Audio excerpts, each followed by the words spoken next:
महाराष्ट्रातील समस्त सेविका भगिनींना माझा नमस्कार. भगिनींनो, कालच महिला व बाल विकास विभागामार्फत खात्यांतर्गत मुख्य सेविका या परीक्षेची जाहिरात आलेली आहे.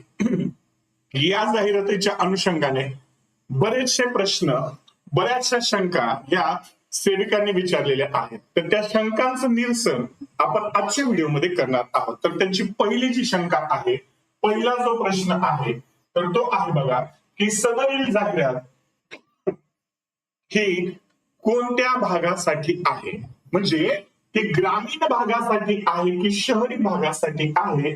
याचं उत्तर आहे सदरील जाहिरात ही शहरी म्हणजेच नागरी प्रकल्पासाठी, नागरी भागासाठी आहे, ग्रामीण भागासाठीची ही जाहिरात नाही. दुसरा त्यांचा प्रश्न आहे की सर, आम्ही ग्रामीण भागातील सेविका आहोत, आमचे 10 वर्ष पूर्ण झालेले आहेत, तर आम्ही हा फॉर्म भरू शकतो की नाही, नागरी भागाचा फॉर्म भरू शकतो की नाही. तर त्याचं उत्तर आहे नाही.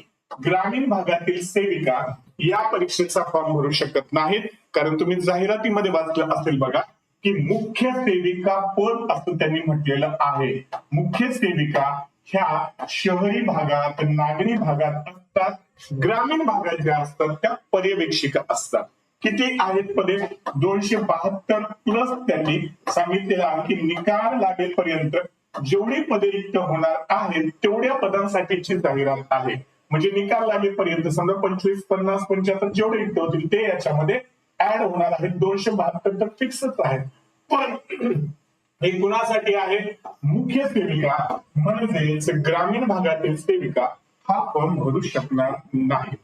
तिसरा प्रश्न आहे की सर, आता हे तुम्ही सांगितलेलं आहे की हे शहरी भागासाठीच आहे. पुढे याच्यामध्ये काय अट आहे की 1 जानेवारी 2025 ला वयाची 10 वर्ष सलग सेविका या पदावर काम केलं पाहिजे. सोबतच वयाची जास्तीत जास्त 50 वर्ष ही पूर्ण झालेली असावी. आणि नेक्स्ट अट जी आहे की पदवी, संवैधानिक विद्यापीठाची पदवी म्हटलेलं आहे. मग आमचं 12वी झालेलं आहे, आम्ही HSC उत्तीर्ण झालेलं आहे. 12वी उत्तीर्ण झालेल्या सेविका हा फॉर्म भरू शकतील की नाही. तर आता बघा, ही जी अट आहे याच्यामध्ये बदल होण्याची शक्यता आहे, कारण यापूर्वीच्या शासन निर्णयामध्ये सांगितलेलं होतं की HSC झालेल्या सेविका सुद्धा फॉर्म भरू शकतील. त्याच्यामुळे या अटीमध्ये बदल होण्याची शक्यता आहे, या पात्रतेमध्ये बदल होण्याची शक्यता आहे. त्याच्यामुळे ज्या सेविकांचं 12वी उत्तीर्ण झालेलं आहे तर त्यांनी सुद्धा अभ्यास सुरूच ठेवायचा आहे, बंद करायचा नाही. त्याच्यानंतर पुढचा प्रश्न की सर, आम्ही पूर्वी फॉर्म भरलेला होता, मग पूर्वी फॉर्म भरलेल्या सेविकांनी पुन्हा फॉर्म भरायचा आहे का?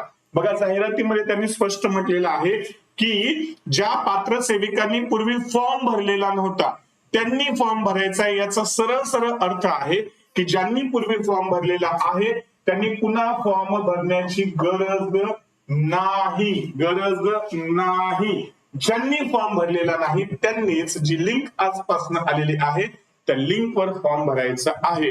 नेक्स्ट पुढचा प्रश्न काय आहे की सर, आमचं आत्ता वय 50 वर्ष 3 महिने झालेले, 50 वर्ष 4 महिने झालेलं आहे, 50 वर्ष 6 महिने झालेले, म्हणजे आजच्या तारखेला तर आम्ही फॉर्म भरू शकतो की नाही.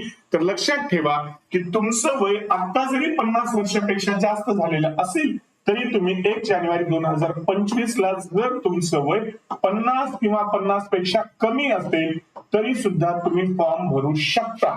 तारीख त्यांनी 1 जानेवारी 2025 असं पकडलेलं आहे.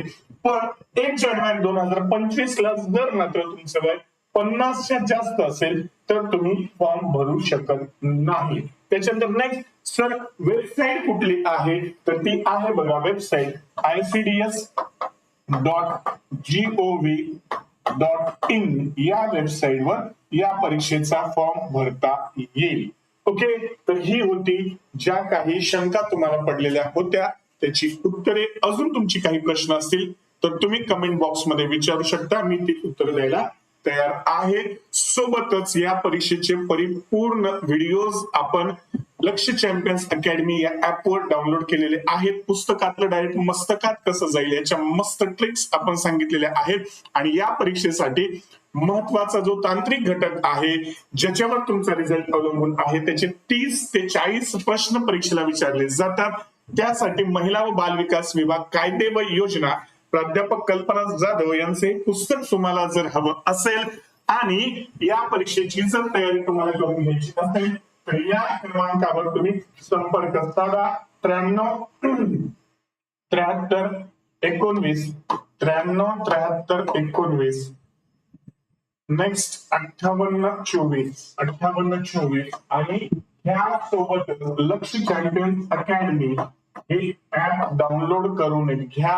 या ऍप वर अभ्यास कसा करायचा, कुठली पुस्तकं वापरायची, कशा पद्धतीने लक्षात ठेवायची याचे मोफत व्हिडिओ आपण डाउनलोड केलेले आहेत ते तुम्ही पाहू शकता. सोबतच व्हॉट्सअप ग्रुप पण तयार केलेला आहे, टेलिग्राम पण तयार केलेला आहे, त्याची लिंक कमेंट बॉक्स मध्ये दिलेली आहे.